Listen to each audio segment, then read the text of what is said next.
Oh my goodness, yeah. The last 2 weeks have been a little bit unreal over here. I don't know how it has been for anyone else, but I think today is the 6th, February 6th, so we're already almost a week into February. And over the last 2 weeks, things have just been super busy and big. And I feel like every time we have turned around, there's been something just very, I don't know, prominent, just big things. The biggest of which for us was that Zach's 12-year-old pup, Bailey, um, very uncharacteristically of herself, wandered off. And we live out on a country road, and every one of our neighbors has property, so it's not as easy to just patrol the neighborhood. And we have spent we spent 6 days. Zach was out traipsing through the woods. Everyone was letting him on their property to go look for her. Our community's been looking for her. Friends came out to help look for her, and eventually, we have had to accept that it seems pretty apparent that she was ready to go on to the next chapter of her own journey. And as old dogs do, sometimes they just like to go give us the final loving gift that dogs live to serve and give love. And I am a very firm believer, after having lost an older dog in a more traumatic way, that when they know that it's time and they walk away from us, that's their final act of service and love, to not put us in a position where we have to walk away from them. And with that understanding, we have just been navigating the feelings and transition in our household of not having Bailey around. And especially for Zach, it's been really tough. Anybody who's had a dog for over a decade knows that that is an entire season of life, a full relationship. Some people have marriages that don't last that long, and it's a very big transition to move from that season of life into the next. So maybe it's just been us, but it just seems like there's been so much going on. And the kids fought in some jujitsu competitions. So we're just super enjoying that the weather is starting to get a little bit nicer over here. Although everyone knows how there's this weird fog that seems to be sweeping the country, actually the globe. I guess it's, um, if that's even what shape it is, who even knows, right? Um, the fog that everybody is getting everywhere. And Zach and I were out walking in December. I think it was like the beginning of December when it first began, or right before Christmas. And he and I were out for a walk, and we were talking about this strange fog. And I mentioned how I noticed that it had a chemically odor to it. And so it was just strange. We were acknowledging the strangeness of the fog. And I was thinking I wouldn't be surprised to see if people start getting sick. And then right around Christmas, we all came down with sore throats and respiratory things and mucus galore. And it's just been really, really ugly coughing. And it took its time kind of navigating through all of us around the house. And then for me, it took probably 3 or more weeks to get over. And then it came back again. And so we've all been having another little bout with it because the fog popped up again. We're in the like Southeast Texas area. and we got snow in that also weird weather, snowstorm. But a few days afterwards, the temperatures had gone up. It was like 55 degrees outside. Some of you may have seen this story on my Instagram.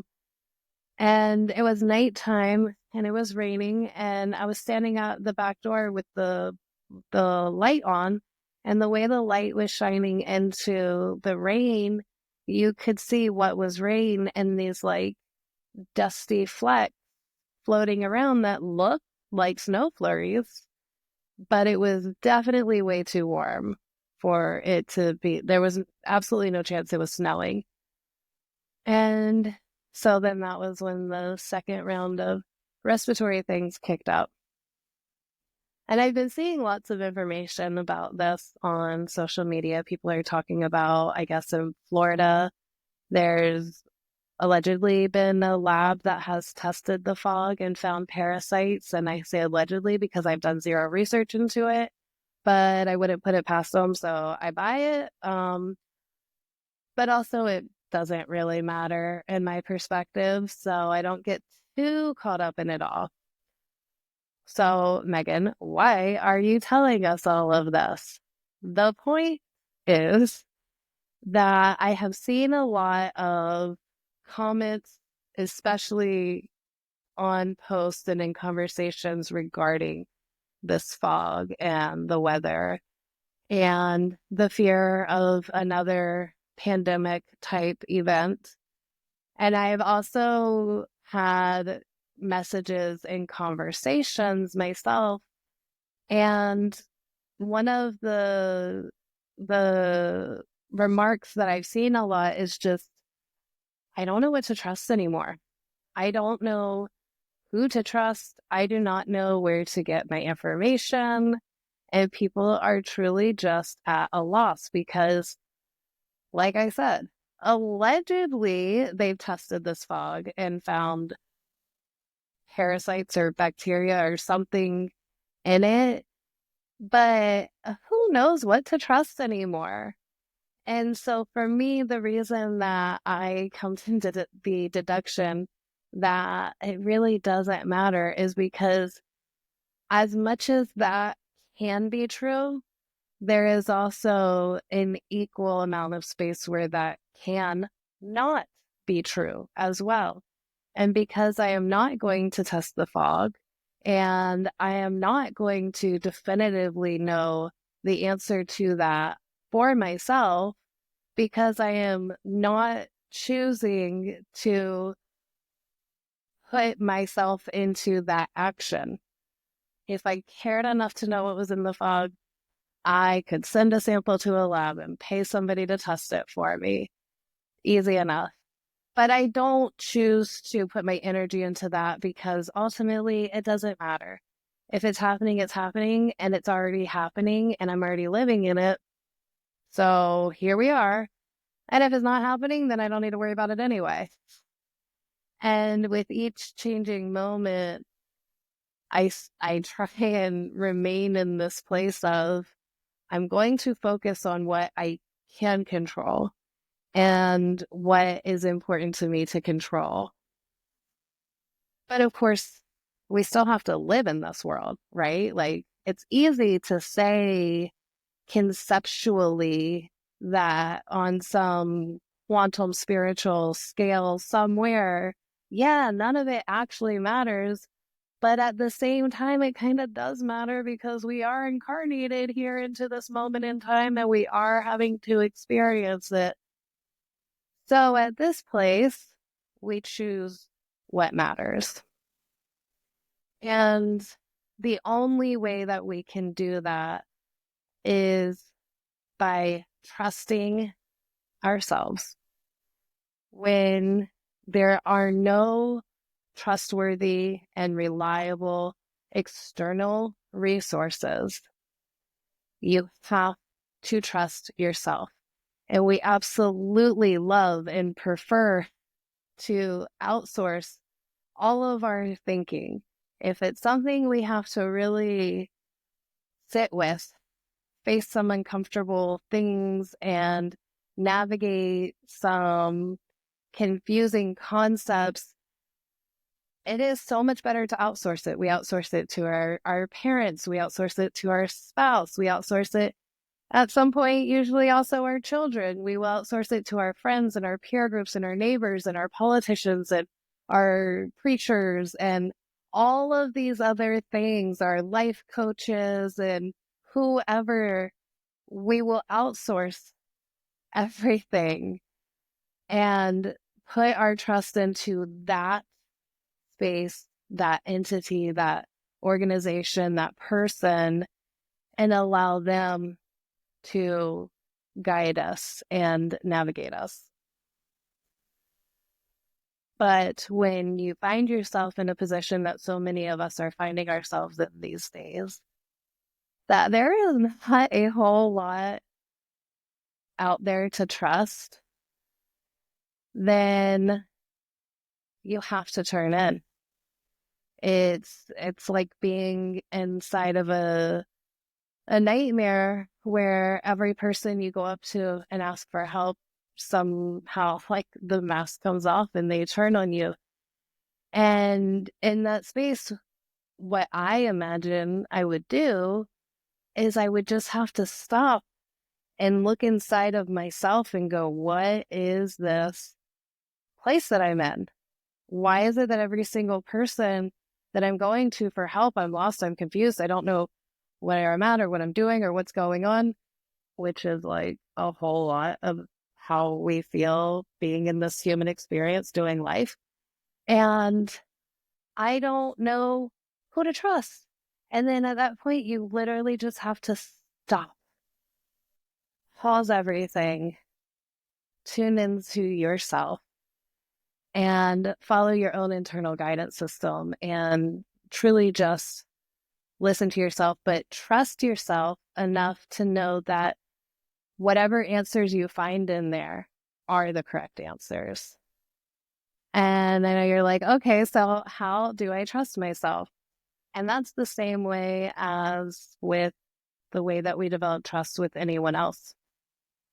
Unless we are possibly a little too trusting, and then we just give away trust to people who have not naturally established it with us. And then we end up putting ourselves in a vulnerable or dangerous situation and risk some sort of negative outcome. Which, if that's the case, then there's a lesson in there somewhere, and I hope we can learn it. And if we can't, then life is just going to hit us a little harder until we do. No big deal. But you establish trust with yourself through building a relationship with yourself based on trust, such as if you tell yourself, this is from personal experience. If you tell yourself, I am going to get up early and I am going to be productive and I am going to do things for me before the kids wake up, and you know damn well that you have not been a wake up early kind of person a day in your life, then you are not establishing trust because you're making empty promises to yourself.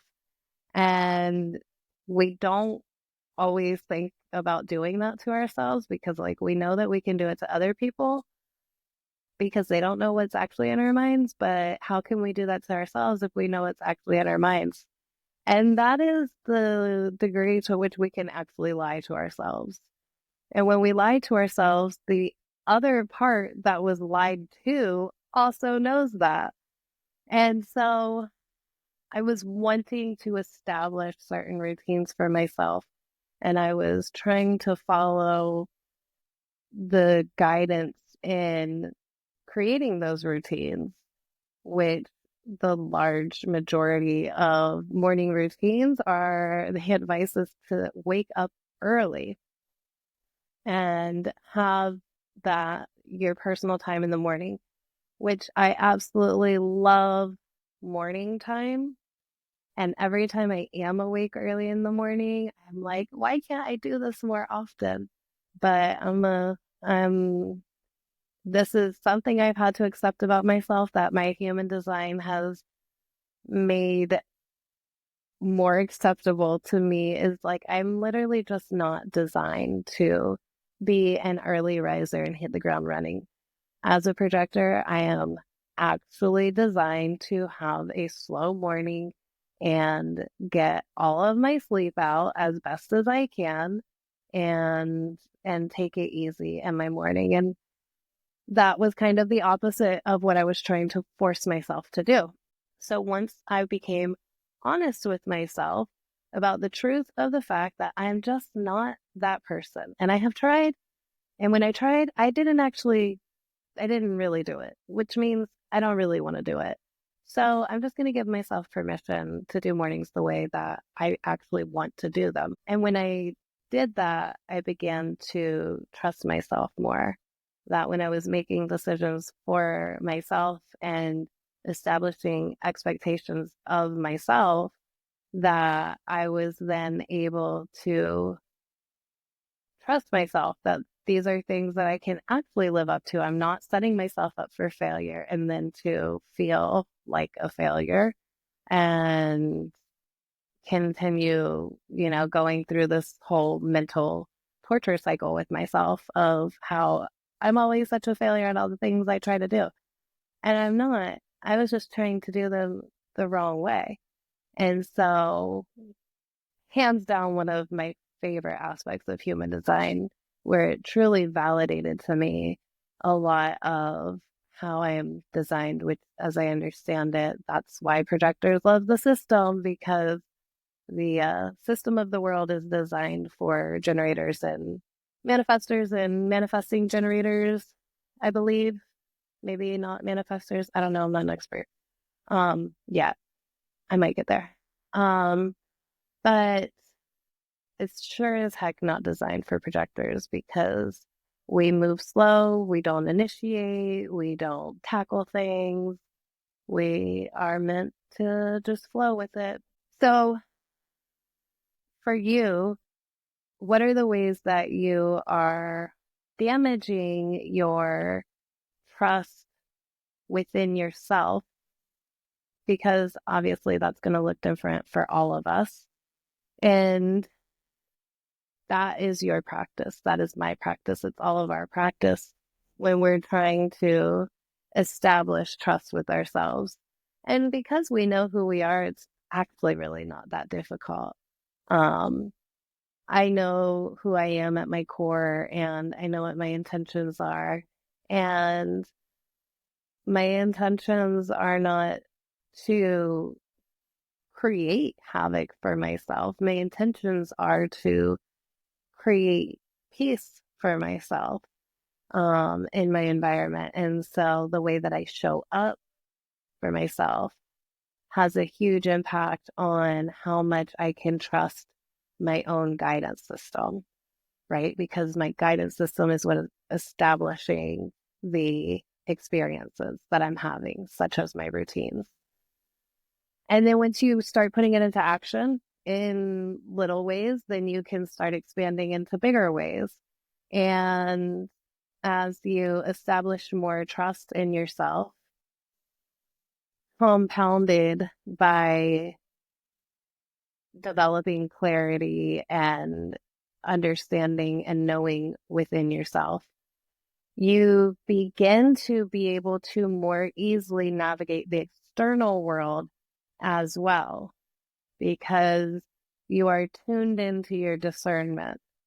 So going back to the fog, my discernment says that these reports that allegedly there's some sort of pathogen in the fog makes a lot of sense to me. And it makes a lot of sense to me because I have spent years studying the human body and the function of it and the biochemical process of the things that go into our bodies and how they impact our physical chemistry, which, for better or worse, at the end of the day, we're just these amalgamation of atoms that clump together and work together in frequency to create a organism. And that's what we are. And so those atoms and molecules that make us up are our health. That is like everybody's learning about the food industry being completely trash. And it's like, yes, of course it's trash. It's artificial. Those are food products. They are synthetic food like materials that have been industrially produced on a mass scale for mass profit. I don't care whether anybody eats them or likes them or whatever. That's beside the fact. The fact is, it's not real food, but you are a real living organism. So as people are now learning to recognize that their food has an impact on their health in a tremendous way, then everybody is changing their diet, which I'm super excited to see and I love. But at the end of the day, the reason that you have to eat whole and natural organic foods, and I don't mean organic in the Western way that it doesn't have all the chemical garbage all over it. I mean organic in the way that the molecular material that it is made up of came also from the earth, the same way that the molecular material that you are made up of came from the earth. And therefore, in order to nourish it, in order to rebuild it, in order to sustain it, you have to use the same correct materials.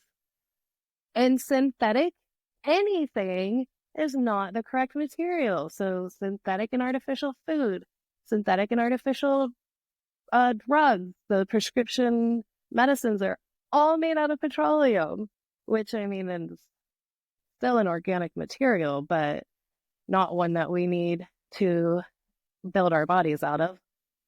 And synthetic clothing is not what our bodies are meant to be covered in. And so for my understanding of the fact that only things from, well, toxins from chemicals and pathogens from nature create the types of symptoms and reactions that we're seeing to this fog. So in my mind, my discernment says, yeah, that's very well possible. And that explains a lot if that's true. So that makes a lot of sense. I'm just going to double down on keeping everyone very well fed so that our immune systems are functioning as well as we can be at this point in time. And some certain precautions that I know are helpful when trying to prevent pathogens from entering the body. I feel like some people are going, wait, but what are those? And I do not give any kind of advice here. I am just telling what I do. And what I do is usually not the best idea. So don't listen to me and don't copy me and do not put any type of like castor oil, coconut oil, I don't know, those are like the, olive oil inside of the nostril.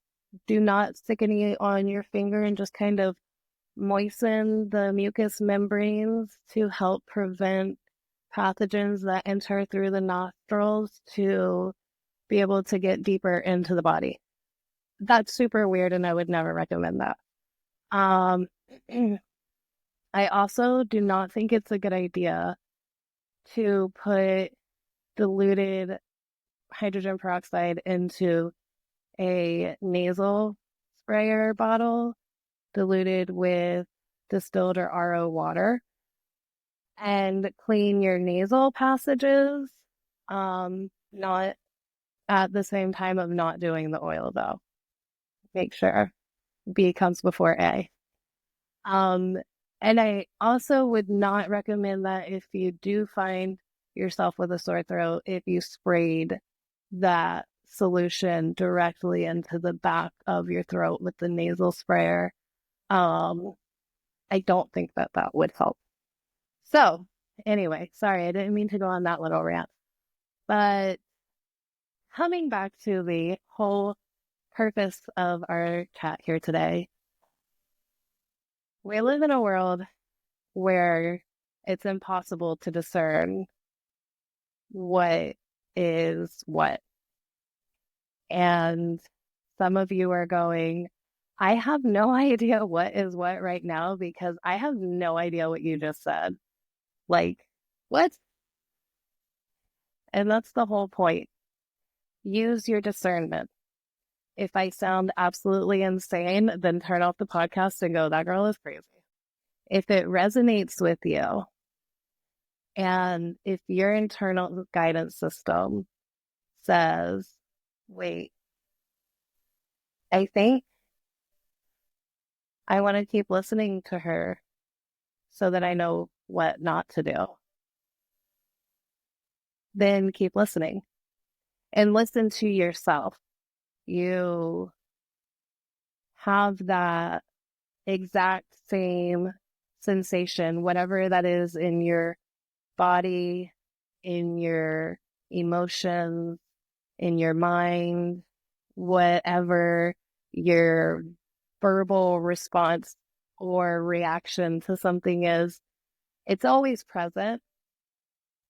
And when you recognize it, lean into it. So thankfully, I was very blessed to be raised by a grandmother who constantly taught me, listen to yourself, listen to yourself. I cannot remember an age before her telling me that.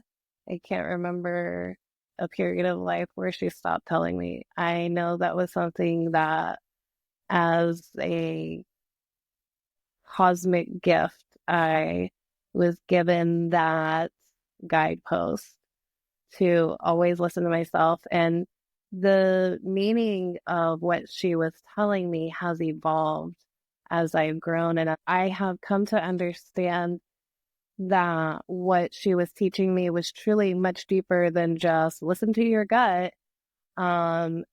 She was making sure that I was maintaining a connection that we all have as children with ourselves. And she taught me that.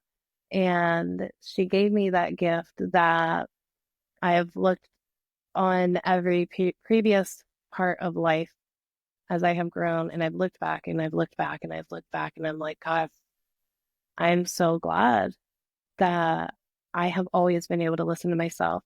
There have been numerous experiences, as we all have, where we listened to ourselves and we saved ourselves, or we ignored ourselves and we wished that we had. And then as I began to get to know myself and really go on this journey inward, I realized that the gift from her was that she kept that connection where I always knew how to listen to myself. And I know that it can seem a little scary because if you listen to yourself and yourself, and when I say self, I am referring to your internal being, your spirit, your soul, your higher self, however you like to look at that. It is the you that is deeper than you. So think of it as a capital S self. When you tune in and you listen to yourself, and maybe what guidance you are getting from your higher self contradicts or is different than the guidance you're getting from those around you, that can be really difficult because how you may have respect for the opinions of those around you.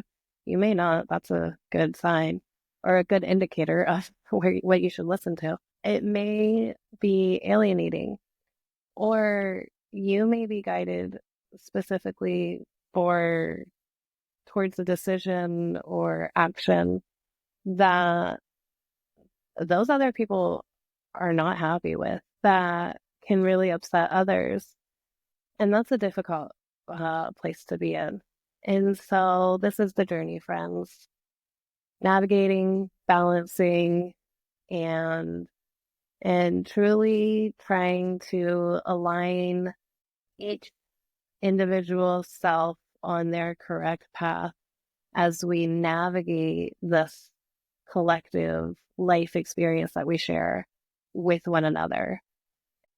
And so for us at the new tribe, that concept is so foundational, where we do not choose our community and extended network and tribe based on necessity for survival.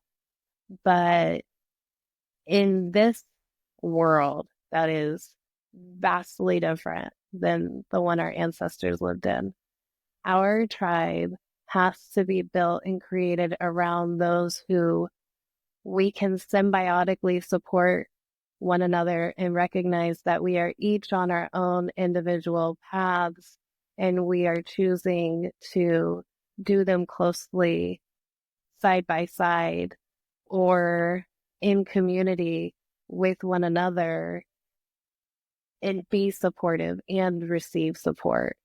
And so I just felt like I wanted to share that little message with my tribe today because I feel it.